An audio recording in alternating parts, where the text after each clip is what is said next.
Hello, and welcome. Today, we're diving into the topic of uncontrolled satellite reentries. This occurs when a space object, like a defunct satellite or a spent rocket stage, tumbles back to Earth without any human guidance.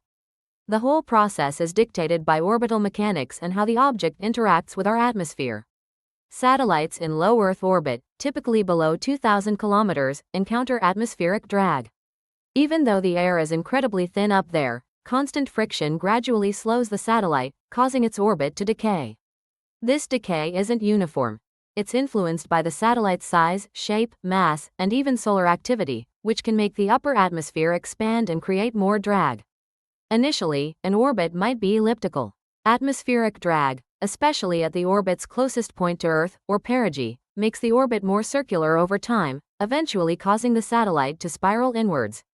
Once its altitude drops to around 120 kilometers, atmospheric drag becomes so intense that the object begins its final, rapid descent.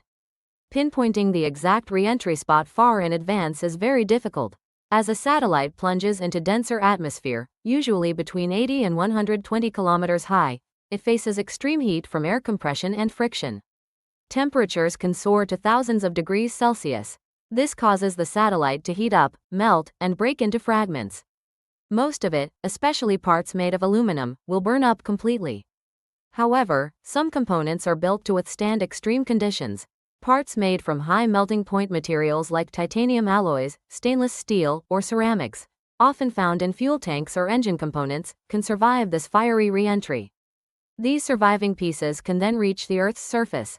Predicting where this debris will land is a major challenge. Space surveillance networks track these objects and provide reentry predictions, which usually include a time window and a ground track of possible impact areas. But even a few hours before reentry, the uncertainty in the impact zone can span thousands of kilometers.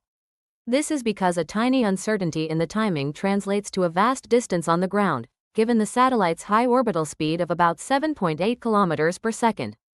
The risk to any single individual from surviving debris is statistically very low, as most of Earth's surface is water or sparsely populated. However, the potential for damage or injury, however small, is taken seriously, particularly for large objects.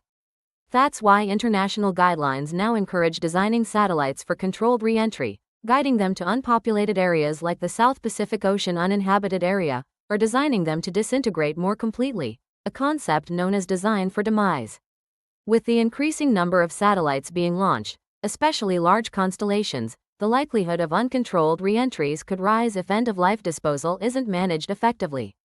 Continuous research aims to improve atmospheric models, enhance tracking, and foster international cooperation to mitigate these risks. Thank you for listening.